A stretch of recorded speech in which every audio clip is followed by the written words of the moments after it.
Hi, thought I'd read a Mother's Day book, or a book about mothers since Mother's Day is coming. This is A Berkeley Breeds Mars Needs Moms. Mars Needs Moms. Mothers.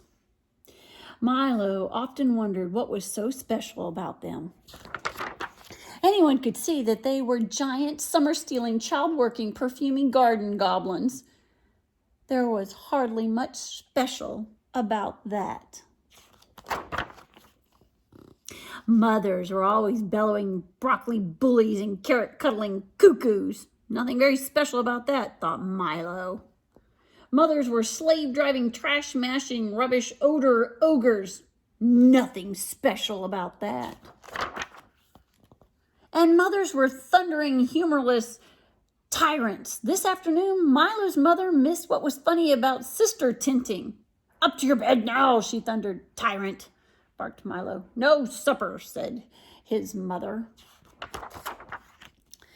And she left his room. Milo yelled, I sure don't see what's so special about mothers. She paused when he said this and then closed the door very, very slowly. Exhausted from his fit, Milo fell very, very asleep. Milo slept so deeply that he never heard the distant roar of rocket engines in the night sky beyond his window. He never saw the tongue of orange flames light up the nearby hills. The spaceship landed just outside of town. They arrived. But who? Martian raiders. Worse, Martian raiders with a big net. They climbed down from their spaceship and gazed over the town below, looking for the most marvelous treasure that could never, ever, ever be found on Mars. A treasure called moms. Oh, they thought, to nab just one of those. Any mother would do. They don't have mothers on Mars, you know. Martians grow motherless from the ground like potatoes. The raiders had some early mom nabbing troubles. Bolder action would be needed. Milo awoke to a strange sound down the hall. He peeked around the corner to see his mother being carried past the bathroom by 3 Martians, the color of jelly beans. That, he thought, is something you just don't see every day. Milo chased the Martian raiders and their now awake prize out of the house and down the street and into the hills and up to the spaceship which roared into the night sky. Milo suddenly wondered why he would want to be dangling miles from there chasing his carrot-cuddling mother. He decided to figure it out later.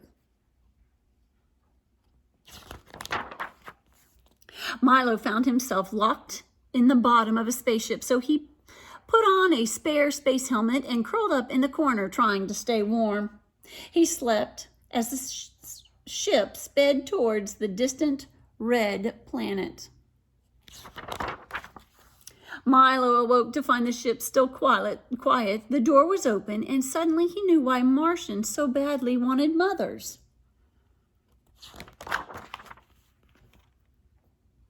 They needed driving to soccer, and to ballet, and to play dates and parks and pizza, plus cooking and cleaning and dressing and packing lunches and bandaging boo-boos. They had seen it in their telescopes. It was obvious. Mars needed moms. How perfectly, completely sensible of them, thought Milo, and he decided to go tell them just that. But he tripped. Down, down, down he went, landing very hard, but in one piece.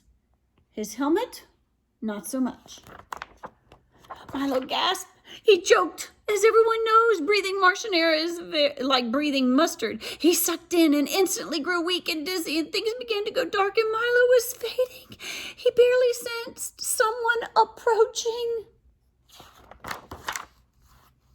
He barely sensed the gentle hands placed her own helmet over his head.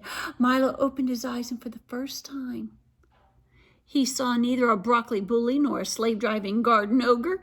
He didn't see a tyrant or a dictator or a weary driver to soccer games. Suddenly he knew what was very special about mothers. She looked at him smiling and she said, "I love you to the end of the universe." And then she breathed in the terrible air and closed her eyes and leaned on Milo, growing very still. The Martians watched, unmoving. Confused. "Help her," I cried. And then he added, "She's my mother." Finally, the mighty mom nappers of Mars understood. Their wonderful telescope had seen many things about mothers down on Earth, but like certain little boys, they'd missed the best part. Martians quickly fetched another helmet and hoped it wasn't too late. They helped Milo carry his mom aboard the ship, which lifted off for a long journey home. Her eyes remained closed as they soared through the stars. Milo would stay curled close to her all night. And he would be there when she woke up in the morning.